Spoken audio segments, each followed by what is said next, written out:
I saw Les Mis at the Auditorium Theater in Chicago in 1989 when I was just 16. I bought the soundtrack, bought the sheet music, I learned every song. I saw it several more times when I was going to college in New York, then a few more times in Los Angeles, but I never thought I'd be able to perform it.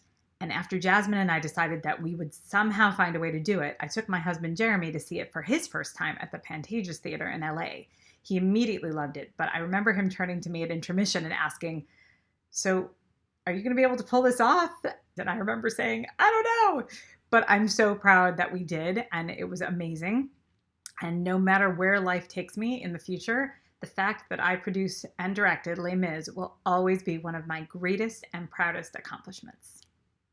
Definitely, even just talking planning for Les Mis is that we didn't know if we could do it with our community. We didn't know if we could do it with our cast, with our audiences, with any of that, because it seems like such a huge and big production to take on. And it was just us. We were a small company, but every time we came up against one more thing, it was always, it's fine, we'll figure it out. We're going to work on it, because no matter what, we have to do this. We have to get it done, because it is such a big show and it is such a big deal. It really brought the whole company into such of a stronger reality, I guess, more present. Like, okay, we can do the fun, fluffy stuff, but we can also pull off Les Mis and you can come see it. And that's a big deal. And it changed the whole tone, I think, of our shows.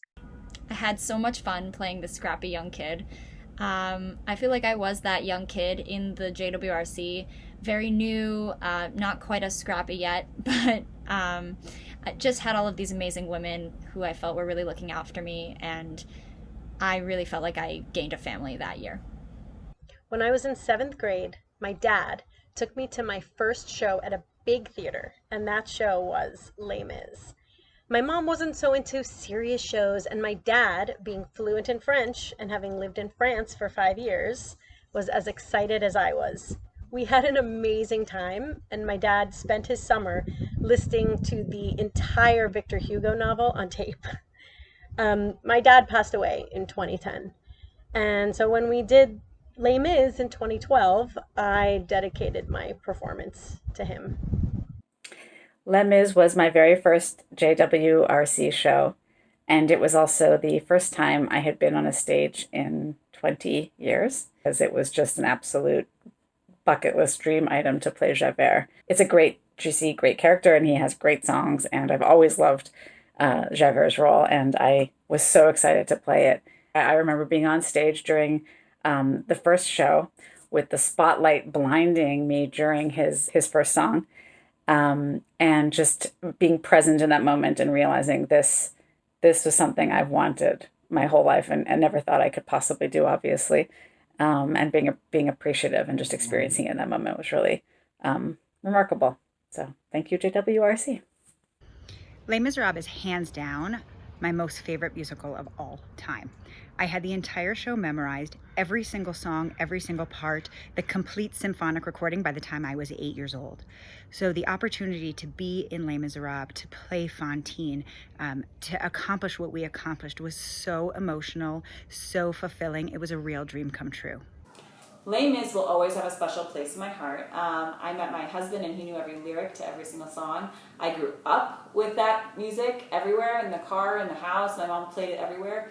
That play came out the same year I was born. So I will always have a special connection to performing in Les Mis. It really meant the world to me being accepted by your group, because I love singing, I love musical theater, and when I found you guys, it's almost as if I found people who were just like me, who randomly burst into song every now and then. When I heard that the next show was going to be Les Mis, I knew I had to be in it. There was only one problem. The show was scheduled to be the first week in December, and I was due to give birth the first week in January. Nonetheless, I was in the show, and I was very pregnant. Aside from the honor of being amongst such amazing talent, Les Mis for me was the first time I had ever auditioned and been on stage as an adult outside of a high school production. And I'd always been told that I belong on stage, and I'm always so grateful to have had the opportunity to make that a reality. It was a special show for me with a lot of firsts. It was the first solo with Michelle, and the first time I was dancing and waltzing with Julie, and I got to play 7 to 8 characters, including a nun.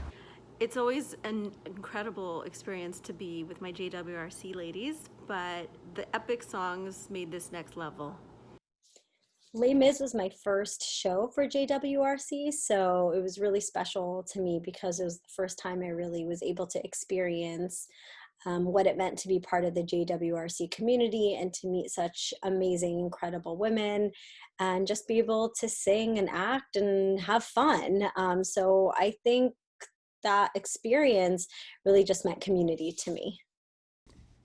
My favorite part about being in the Les Mis cast was being part of this amazing group of women who had the same nerdy passion for musical theater that I did. It was an incredible feeling and so much fun. Les Mis was one of those shows that I could have done over and over and over and over again. Normally, by the time we get to the theater and we've done our 3 shows, I think, okay, that was great, and I am done. I don't want to hear this music again for a long time. With Les Mis, I think I could still be performing that show. It was by far the best show we've ever done and the most fun we've ever had.